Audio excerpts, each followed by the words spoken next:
เจริญปอนช่วงที่สองสุดท้าย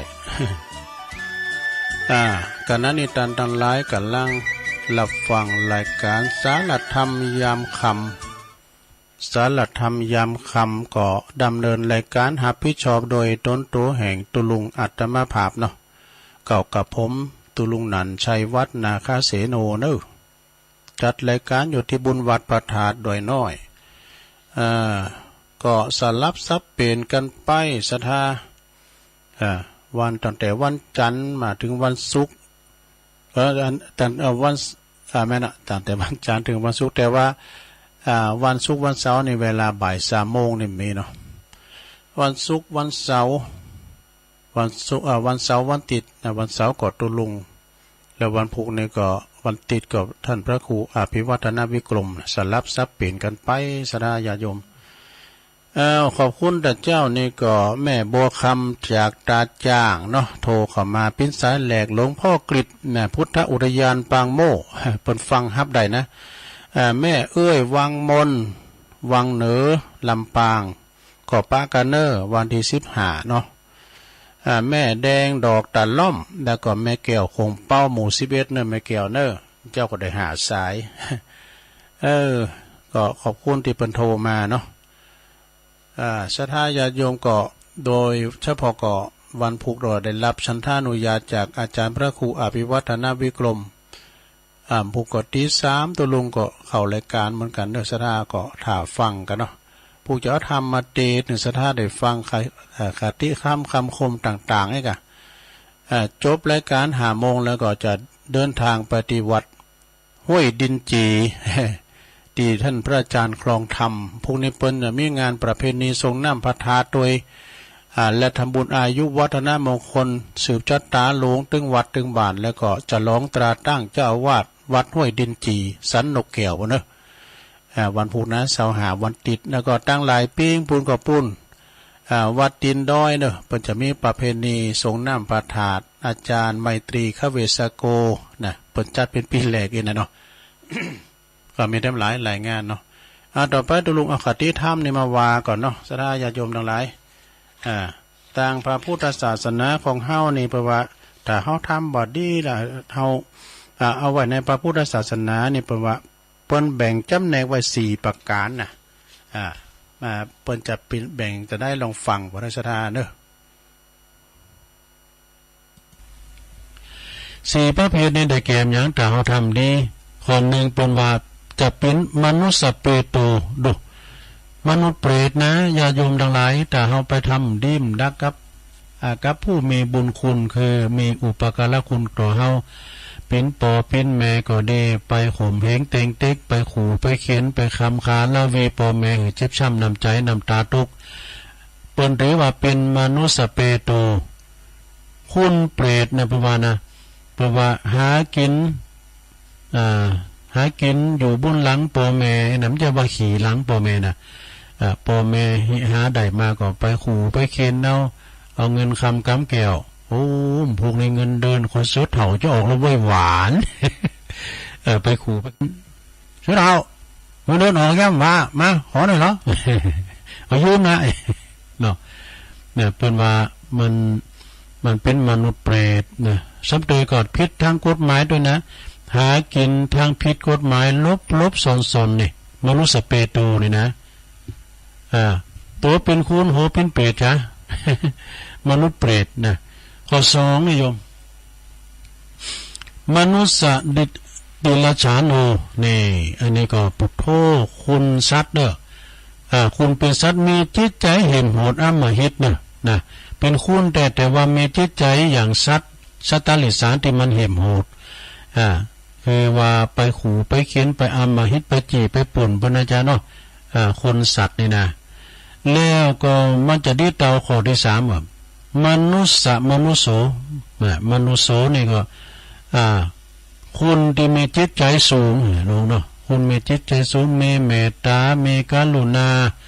แล้วก็เป็นผู้ที่มีความกตัญญูกตเวทีหูบุญหูคุณของพ่อของแม่ครูบาอาจารย์ครูบาอาจารย์เปิ้นได้ประสิทธิ์ประสาทวิชาความหูอันบ่จะมีไหวคู่เนาะลูกเนาะ เป็นไม่ไหวครูเปิ้นไหวครูนี่เปิ้นเอาอย่างไปไหวครูมันว่าดอกเข็มครับใจกะดอกเคยครับใจตกลงก็ลืมมาแล้วนะดอกเข็มนี่แปลว่าเขามีพยาเฉลียวฉลาดเหลี่ยมเซลมันเข็มนี่จ้ะไหวครูนี่นะมันมีดอกครูเก่าครูปลายครูตายครูยังครูที่เปิ้นประสิทธิ์ประสาทวิชาความรู้นะลุงเนาะครูเก่าเขาดอกคือพ่อแม่นั่นแล้วเนาะสอนตั้งแต่ปูตั้งแต่ปลามัมกินข้าวกันเนี่ยเนาะห้องปอห้องแม่ปอแม่นะเนาะครูเก่าหรอกครูที่สองก็ครูฮงเฮนนี่เนาะเป็นครูบาอาจารย์สอนตั้งแต่กอไก่ขอไข่ไปนะเนาะครูที่สี่นี่ครูที่สามนี่อย่างไหนตัวลงก็เริ่มมาแล้วเนี่ยครูที่สามเนี่ยเนาะเนี่ยมนุษย์โซนสราเนี่ยเป็นผู้ที่มีจิตใจสูงมีเมตตามีกรุณาแล้วก็มีความกตัญญูกตเวทิตาคุณปอคุณแม่แล้วก็สุดท้ายมนุษย์เทโวนี่อย่างเจ้าในกะเตธรรมเทวดาเนาะคือถึงเทวบุตรเทวดามนุษย์เทโวนี่คือว่าคุณที่มีคุณธรรมแล้วก็หรือว่ามีธรรมของเทวดานี่มีธรรมของเทวดาคือมีหิริมีโอตตัปปะนี่สดาญาโยมทั้งหลายนะหิริความละอายแก่ใจโอตตัปปะคือความเกรงกลัวเนาะเนี่ยเขาจะเป็นคนดีแต่ก็มีมนุษย์เปโตอันนี้บดีมนุษย์เดรัจฉานโนนี่ก็บดีมนุษย์โสสีอันนี้ดีมนุษย์โสนี่ดีมนุษย์เทโวนี่ซ้ำดีเลิศนี่เนี่ยยาสดาเนี่ยคนดีบรรพอได้ไหนคนดีในบรรพอในคนหนึ่งคนดีอยู่ที่ไหนเปิ้นก็หักว่ะโอ้มันนี่มาดีล่ำเลยไอ้หมอเนี่ยปุตุกันมีลูกสาวเนี่ยได้ยกขึ้นมาในโลกนี่มันเป็นคนดีนะไอ้ดูสองเมื่อจากกันคุณเขาก็เปิ้นก็อะไรโอ้มันน่าจะอายุเสียนสักน้อยได้เนี่ยมันดีแต่ดีว่ามันอยู่ต้วยปอต้วยแม่มันโอ้หับจางหับบายอ่างบายได้เงินได้ข้ามมาก็คือแม่มดหรือปอมดเนี่ยเป็นคนดีแต่มันดีล้ำไปคนดีอยู่ที่ไหนก็ไม่ได้เนาะลุ่มหายตายจากเปิ้นอะไรหาลูกมันมาใส่นี่แม่มันมาใส่นี่ปอมันนี่นะซ้ำเตือนในปอแม่ตุกจนกันอยากเนาะลูกเกิดออกมามีความหูก้าเนี่ยได้เป็นครูเป็นบาการหรือว่าได้ทำงานดีๆนะพ่อแม่กำลังจะสบายนะได้เงินได้คำก็เอาหืนพ่อหืนแม่มดลูกมาตายไปนี่อันนี้แปลว่ามาใจกรรมเนี่ยมันเคยเป็นนี่ปอเป็นนี่แม่เนี่ยสนาฟังไว้เด้อสำเตือนนะท่านอาจารย์วรรณชัยพันวาเป็นประจำเตือนมันเคยมันมาใส่นี่คือพ่อแม่มันป่วนแล้วมันก็ไปมันก็ตายไปเนี่ยเพราะนั่นจะได้โยมอายุของคุณเฮานี่มันแน่หนูซ้ำเตอก็มาลุนไปก่อนเนี่ยอย่างลูกเต่าเนี่ยมาตอบแทนบุญปอบุญแม่ปอแม่ได้อยู่ดีกินดีลูกเต่าสมาลายไปนะเมื่อจากไปก็คุณก็อาลัยหานะสามเมื่อตายไปก็มีคุณเสียดายและคิดถึงก็แต่กันเนาะมันดีแต่ดีว่าโอ้มันเนี่ยมาอายุเซนเนี่ยนะสี่จากการย่ำเป็นจะได้เห็นน้ำใจเนี่ยห้าการจากการย่ำเมื่อตายก็จะหันน้ำตาเนี่ยคุณเฮาในการเปิ้นตายปุ๊บเวน่ะไผให้หาอีเนาะโอ้มาให้ฮอนวอนตุกเนาะเป็นลูกเป็นหลานก็ดีเป็นคุณบ้านธรรมดาก็ดีอินดูมันอันนี้แปลว่าคุณได้มีทำคุณประโยชน์กับบ้านกับเมืองกับหมู่กับจุมเฮาเนาะเปิ้นให้เสียน้ำตาให้กับคุณตายเนี่ยบางพองเนี่ยตายปุ๊บเนี่ยนะสะดามีไปให้กันแล้วน้ำตาแห้งหมดแล้วตายก็ดีบางพองนี่นะสะดาเนาะพร้อมอย่างเพราะว่าคุณนั้นเนี่ยมันบ่ใครมีดีเนาะสะดาสำเตือก็โอ้ไปทำบดีบาดักเดือดร้อนกับเป็นน้องเจ้าบ้านเนาะเป็นคุณเทวาซัมมาเลเทเมาก็ไปขู่ไปเขียนไปจีไปป่นเอาอันนี้เมฆไปให้น้ำตาตุกกลับแล้วเนาะอันนี้ก็ฝากไว้นะ3-4 อย่าง3-4 ข้อเอา ฝากไว้3-4 ข้อก็จบลงไปศรัทธาญาติโยมทั้งหลายมนุสสเปโตอันนี้บาดีวะถ้าว่ามนุสสเทโวนี่เป็นเทวดาเนาะก็ฝากฟังไว้กับศรัทธาญาติโยมทั้งหลายข้อคิดเล็กๆน้อยๆนะบางทีครูบาอาจารย์เปิ่นก็เอามาเล่าสู่กันฟังแต่ฟังตุ้นนั้นแล้วฟังตุ้นเนี่ยก็มาก็การอธิบายก็เหมือนกันเนาะเขาก็ฟังแล้วฟังแถมเพิ่มเติมปัญญานะโลกเนอะเพราะว่าในธรรมในชัมเตอมันก็ตอมนะเดี๋ยวเขาว่าไปแล้วเดี๋ยวครูบาอาจารย์เอาไปว่าแถมเลยนะอย่างนี้ทงนิทานก่อนแล้วมันก็ชัมเตอมันก็ออกมาฉบับเดียวกันเนี่ยก็ฟังกันไปเป็นคตินำทำคำสอนศรัทธาญาติโยมทั้งหลายนะกินข้าวกินน้ำแล้วก็ฟังน้ำฟังธรรมสุกอกสุกใจบางคนเนี่ยก็ไปสวาหากินอย่างปีกมาเตอนะฉะนั้นญาติโยมทั้งหลายบัดนี้ก็ฝากไว้หน่อยเนอะบัดเดี๋ยวนี้เขายากปากแป้งนางเงินคำหาเข็มขโมยขโจรลายเนอะลงเนอะคนที่มีสาสีบเนี่ยทำเตือนมันเอาโคกะโคขายเนี่ยไปไหวใจเนอะพี่ข้าวสารข้าวสารหอมาไม่หลวงลองดมบรรสูตรเข้าไปนะเราสลบเลยล่ะนะเดี๋ยวตอนนั้นก็ยกเอาอันนี้อันนั้นก็ตอนนี้ก็มีนะต่างติดลุงเขาอยู่นะมันก็มีเหมือนกันอาสนะเนาะบ้านแห่งเมืองแรงช่ำเตอก็ของมันมีกินนะก็เตอก็เปินไปเยเวกเยกานะเบิ้นเอาห่อเข่าห่อยไว้กิ่งแล้วยายขโมยไปเมื่อกี้เอาไปกินได้เนาะสนะอันนั้นก็ใจความระมัดระวังนะการว่าลูกหลานบ่อยู่ก็ห้ามตูโห้นะไปตอนรับไผวันนี้มาพบมาปะกันศรัทธาญาติโยมดันหลายก็เอาสิ่งละอันปันละหน่อยเอาทำบรรยายไปงานศพเปิ้นคือถึงตัวเก่าเฮาพองเลยนะอันนี้ก็เป็นธรรมบรรยายวันพุกเจ้า3 โมงนี่เข้ารายการตัวลุงก็จะได้สอนทำมาเล็บไว้เนาะเล็บไว้แล้วก็เอานี่ทานทำพองซะลูกม่ามเจ้านี่มันโลงพองนะลูกม่ามเจ้านี่มันจะโลงพองอันนั้นก็โอถาดาฟังกันเนอศรัทธาเนาะในรายการซับเปเฮละมือเจ้าเดือตัวลุงก็จะลงตักตั้งลายพอกันเนอเจ้านี่มีสักลายนี่เจ้านะเจ้ามีสักลายตอนแรงนี่เปิ้นทำอาหารกันกินกันเนาะเหมือนเจ้านี่มันเต๊กขมงเนาะเมื่อเจ้านี่เต๊กขมงก็วัดเหล่ามนตราทิพย์นะกลุ่มเทพารักษ์แม่สีทรแล้วกลุ่มคลื่นสีขาวบ้านสวนดอยหล่อตะเยะนี่ที่เปิ้นตักมาตั้งลายนะตอนนี้ไปตุลุงก็จะเสกคืนเสกสายเหลือเวลาแถมหน่อยนึงห้างเวลาไว้สัก5 นาทีอาจารย์ท่านพระมหาเสาแก้วพระครูปริยัติรัตนโชติเพิ่นก็จะเข้าเวลา20 ทุ่มเป็นต้นไปเนอะธรรมะเพื่อชีวีประดังไปนอนตั้งเวงป่าเป่าโทรกันมาเนอะนะตั้งลำปางตั้งเวงป่าเป่าเนาะก็โทรกันมาที่เบอร์089-955-6506ก็อยู่จอกได้แจงได้ก็ลองโทรกันเข้ามาในวันพุกนี้ก็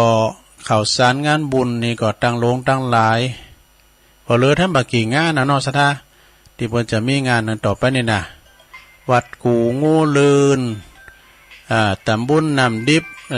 วัดเหล่าปาตานแม่แจ่มวัดวังสักแกงไงกันเนาะวัดปุ่งหูที่เพิ่นจะมีมากันเนี่ยเริ่มกี่งานอาจจะเลิ่นปอนเจ้าสาธุเด้อแม่น้อมเมินน่ะไม่ได้โทรกันเต้สัดจ้างเนาะชัดเจนดีไหมชัดเจนดีเจ้าดีแล้วฟังติ๊กเนาะฝนตกก็จะเย็นอกเย็นเจ้าจะได้ต้มลายเฮ้ยต้องให้ตกนักคนนะแต่ว่าเดี๋ยวมันตื่นเนี่ยจุ่มเย็นดีแล้วขอบคุณเนอะสาธุสายไต่นี่มาหลายสายแล้วเนอะเจริญปอนเจ้าแก่ไม่สาเจ้าตุลุงไม่สุเกี่ยวศิลปศิษย์เตี้ยมันห้องแบบปุ่นเนอะได้ฟังน้ำฟังธรรมมะข้ามยามแรงนี่ โอ้ชัดเจนดีเด้อเจ้าตุลุงธรรมะบรรยายของตุลุงนี่นะเจ้า กับไหว้สานะตุลุง ขอบคุณแม่ทุกแก้วขอตุลุงมีสุขภาพสมบูรณ์แข็งแรงนะเจ้าเหมือนกันเนอะขอบคุณแม่ทุกแก้วหลายๆเนอะเจ้ากับไหว้สานะสาธุสาธุเจ้าอ้าวขอมาแถม0899555656เจริญปอนเจริญปอนแม่อยู่ตรงใดจ๊ะจะล่วงอยู่หอมเจ้าแล้วแจ่ห่มแม่หยังแม่มนรัดไว้มากเจ้าแม่มนรัดเนี่ยมนรัดไววาดด้วยเนาะไวมากฮะไวมากไวมากอ๋อลำปางนะแม่เนาะลำปางจ้ะไปฟังคืนบุญญาวาสเนาะชัดเจนเลยเนาะเดี๋ยวบุญญาวาสเจ้าแม่มนรัดเนี่ยเนาะเจ้าได้โทรมาข้างแรกกันเนี่ยเนาะโทรมาข้างแรกอำเภอลุงกรอจ้ะโทรมาข้างแรกอำเภอหยังไงแม่อำเภอหยังเจ้าก็ยินดีนะแม่เด้อแม่มนรัดเนาะสาธุสาธุเจ้าไวมากอันตุลุงนี่มันเหมือนท่านมหานะท่านมหาเนี่ยเปิ้นหูจักกันหลายท่านมหาสมศักดิ์เจริญปอนไปแต่เจ้าตุลุงแม่เลี้ยวเจ้าโตหาจะเจ้าของเราไปโทรบัตรตอนหงเป้าเด็กอะเจ้าไม่เกี่ยวโทรมาหรอกเจ้าชัดเจนเลยเนาะฟังหวยตองซักเนาะดีแล้วบุกเจ้าฟังแถมบุกเจ้ายินดีเนอะสาธุโอ้สายตานี่มาแห้งเนอะเจริญปอนจากไหนจากเจ้าเจริญโอ้แม่สีทอนฟังทางใดนี่ฟังทางเฟซเจ้าแต่กันเนาะฟังทางเฟซทางไลน์น้องบัวใจประการดีกันบนโต๊ะไปนะเจ้าใจประการเนี่ยโอ้นี่มาจุ่มยินด้วยนะมันโต๊ะแต่ตะบนน่ะได้เจ้าโต๊ะใครเป็นวันน่ะเท่าไหร่เนี่ยโอ้ดีละตอนนี้มันโต๊ะหน่อยนะมันบ่ลอดพอดแพทเหมือนกูมันเสียงนะอลินมาหายินดีเด้อไว้สาจ้าจะรู้ขอบคุณหลายๆเอาหาอึ่งหาเขาไอ้ก้ามเนี่ยลินมานำไล่ไฟดับนี่ได้เจริญปอนเอาเฮ็ดถอดลุงเจ้าแม่เรือนนะอากาศก็แม่เรือนแสนต่อเนาะเจ้าเดี๋ยวนี้ก็ออกอากาศนะกะออกรายการนะออกรายการก็แหละออกรายการกำลังใจนะขอบคุณแม่เฮือนหนักๆเนาะแสนต่อเนาะเจ้าสาธุถึงว่าฝุ่นเนี่ยตกมาในลิ่นมาเนี่ยนำไล่ไฟดับเอามาเฮ็ดหอบหามดินออกมากันนะเนาะเฮ็ดหอบนี่มันก็ยังคุ้นนะเนาะเวลามันหนุ่มๆเนี่ยมันมาตามวัดมันก็ไปตามกาดตามลีแอวบาดแอวจ้องก่อนพี่นี่มันในดำเลยบ่ปวดตัวระวังไอ้ม่วงดำจะบุกวัดเจริญปอนมาจากการเช้าที่ลุงยายพรร้องโวแดงเนาะออกเจ้าแล้วเหรอออกเจ้าแล้วกะออกแต่6 โมงมาแล้วกะเอาเอวอยู่ดีละแอวบาดแอวจ้องสอดบาดดีแล้วแอวบาดหาลูกหาล้านเด้อดียายพรเด้อเดี๋ยวดับฟังท่านมหาเสาแก้วต่อแถมต่อจากตัวลุงเนี่ยเจริญปอนครับขอกราบจับใต้ไว้สารในเมตตาธรรมท่านพระคุณเจ้าด้วยความเคารพอย่างสูงครับท่านพระคุณเจ้าปนันสายันนิมนต์เจริญพรเลยฮะเจริญพรได้ฟังแต่รอท่านเจ้าแต่กดมันใส่ญาติธรรมมันนักแต่เลยฟังเปิ้นโทรไปก่อนสวัสดีครับได้กำลังใจ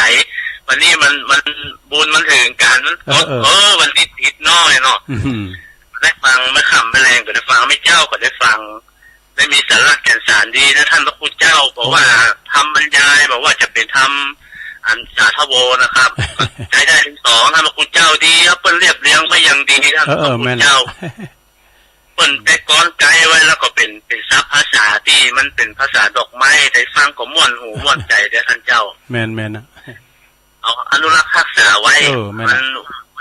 ลูกคือหลานได้ฟังมันเป็นมรดกนะเพิ่นยกคือเป็นมรดกธรรมนะครับใช่กับมรดกธรรมเนาะ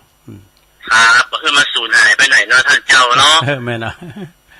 ครับโอ้กรรมดีเนาะพระธรรมคำสอนในน้ำธรรมคำสอนมันแบบเป็นที่แขวงซะอย่างท่านเจ้ากรรมดีถึงโม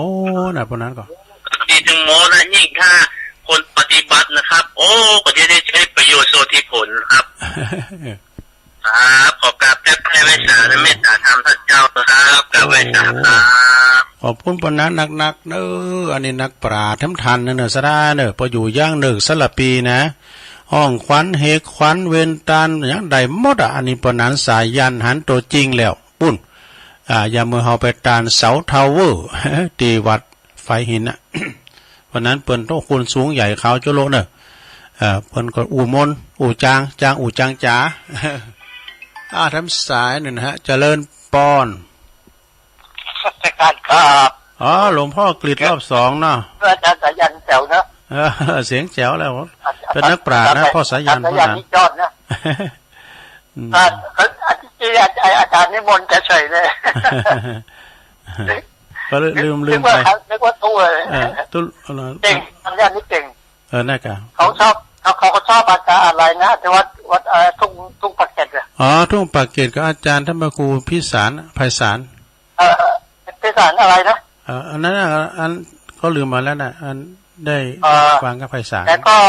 รู้สึกว่าแกก็จะเก่งมากนั้นอ่ะเก่งปรริญญา3ดีกะเก่งนะขอบคุณหลวงพ่อนักเด้อมากๆนะอาจารย์เนี่ยค่อยชุดหน่อยครับอาจารย์อะไรอาจารย์แกช่วยอาจารย์เยอะๆอาจารย์ได้แล้วอู้น้อยๆหน่อยครับอาจารย์เนาะอาจารย์เสียงยังไปไหวเสียงดีอาจารย์เสียงไปได้นมัสการนมัสการหลวงพ่อครับพรุ่งนี้ก็ฟังอีกครับพรุ่งนี้ตอนเช้าหลวงพ่อกฤษเนาะก็มีแม่น้อมแม่น้อมตาจ้างแม่สุกแก้วศรีลาพรวันที่4เนอะศรีลาพรนะวัดหลวงศรีเตปจะร้องอายุวัฒนมงคลครูบาเจ้าเสาคำบุกเจ้าจะประกาศนะเพื่อนแม่มนลัดเนอวังมากไวมากนะอันนี้ลำปางโทรมาเป็นข้างแหลกว่าดูขอบคุณนะแม่มนลัดเนอแม่เหลวหงเป้าจอมตองแม่เหลวนี่ก็ฟังตลอดแต่ไม่ได้โทรมได้แม่สีทอนหนองบัวไซประการในบนฟังทางเฟซทางไลน์ว่ะแม่เลือนแสนต่อเนอนี่ก็วังเหนือลำปางยายพรล่องวัวแดงสันกับแป้งเจียงใหม่ปนันสายยันยางเดิงสลับปีนักปราชญ์เนอหลวงพ่อกฤษรอบ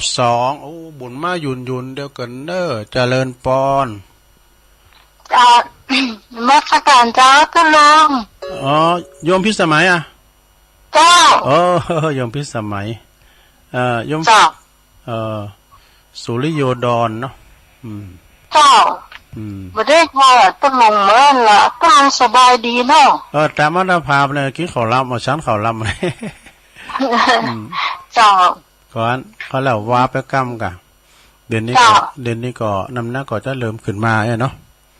เจ้ามันพิษหูพิษตาวันก่อนนี่ได้ยินก็ลุงบอกค่อยสบายความก่อนรู้คนก่อนรู้นะอย่างอาจารย์ครูว่านะเจ้าความก่อนรู้คนก่อนรู้